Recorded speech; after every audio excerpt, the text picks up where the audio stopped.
14 years of teaching English has taught me that there are four kinds of English learners: the nerd, the confused, the binge boy, and the handsome genius. This guy likes reading all the educational books available. He has read all the grammar books and all the vocabulary books. Nothing can satisfy them more than taking a test. That's why they never stop pleasing their parents. They almost always listen to their teachers and do their homework. They don't waste time playing video games or watching stupid TV series and movies. These students can understand English, can't use it well though. This guy thinks he's learning, but he is not. He just thinks about it. In fact, they are always trying to find the best approach towards learning. That's why I think they never start. Their parents think they are very smart, and they are, but who cares? They usually come up with the best excuses possible. I'm a kind of person who learns better this way. I'm different and there's a lot going on, believe me. I have this issue that has been with me since childhood and I'm waiting for it to be resolved so I can start the actual thing. Before every procrastination, they decide to change everything because their teacher has motivated them. They know what to do, but they just don't do it, most of the time. When it comes to not listening to either teachers, parents, or generally anyone, they are the best. And they do it so effortlessly that you can't criticize them. They are good at playing video games and have to learn the least in order to understand what is going on in the game. And instead of doing their workbook, they usually watch the next episode of a TV series with as many episodes as possible. That's why words come to them naturally and their listening is really good. They are really good at dealing with the unknown and don't mind the ambiguity of the process. They eventually improve a lot, not swiftly, but surely. They're not usually good at writing though. The last type of learners is perfect. They have a good balance in their lives. They just decide and do it. They feel that other people can also be as oriented as they are, but people just don't do it. They're widely admired by their teachers. They are so good that teachers feel threatened by them. They are intimidated by these kinds of people. They usually have very supportive families and maybe a happy childhood. And they are handsome with a smile on their face. You have no choice but to respect them. So they make you want to quit anything you are currently doing because they are better than you at everything. Let's suppose that this kind of person doesn't exist. At least they're not handsome. Let's pretend it. It's better for our ego. The problem with this kind of learning is that you will never get ready for the real world and you end up being a good employee. That's it. So let's forget about this kind of learning, which involves lots of formal education.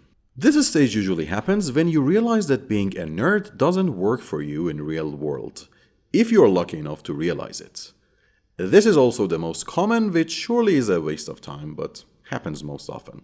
So we are left with the binge boy. Let's see how we can learn Python or almost anything, maybe, using the binge boy method. It's really great to respect other people, especially when they're there to help you, but you don't have to exactly copy what they say. I think the binge boy gets the fundamentals of everything and tries to internalize the information that he finds useful. In this way, he actually learns. When the binge boy plays video games, he doesn't care about how many times he might lose or fail in the game. The process of playing entertains him and he tries to come up with some ideas to overcome any difficulties that might arise. When you watch a TV series, you try to enjoy the story, no matter what is going to happen in the end. That's why people hate spoilers. I don't though. So it's just about being exposed to the material that helps you understand this story. You might not understand some things along the way, but you keep up with the story to see what happens next. By this mindset, you are not afraid of being exposed to even the hardest things you have to learn. The binge boy has learned that he will get the point somewhere along the way, so he doesn't expect early results and patiently keeps going. Nobody knows a universal method of learning things, otherwise we wouldn't have so many tutorials on the internet. However, there are some steps that can help you improve. Unfortunately, you have to take these steps by yourself and the binge boy knows this. And when you do so, you will gradually learn what works for you. So don't optimize in the beginning, do it along the way as you learn. Now you might ask me, so what? Give me some practical things I can do and I'm tired of being motivated by random people on YouTube and I hate everything I just said in the last part because at the end of the day it's just something said, not something done. Did you notice my English mistakes? What kind of teacher am I, really? Anyway, Let me tell you the plan. There are lots of resources on the internet to start with. Tutorials, fun YouTube videos by brilliant people who work for big tech companies, nice blogs and forums that contain lots of discussions on coding. You may also have some friends who can get help from, and more recently, large language models that can help you learn coding by yourselves. Vibe coding, huh?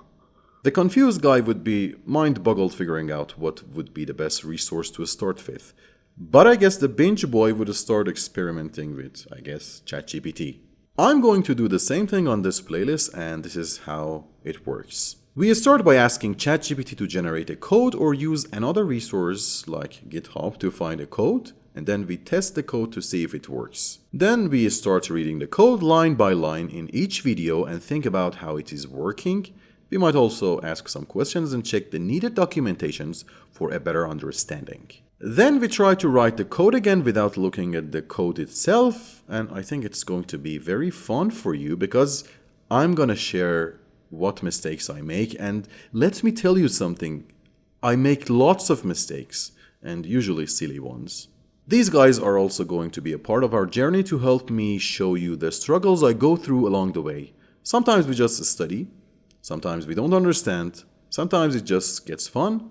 But the most important thing is that this guy does not exist. I'm just pleasing my ego. Just kidding.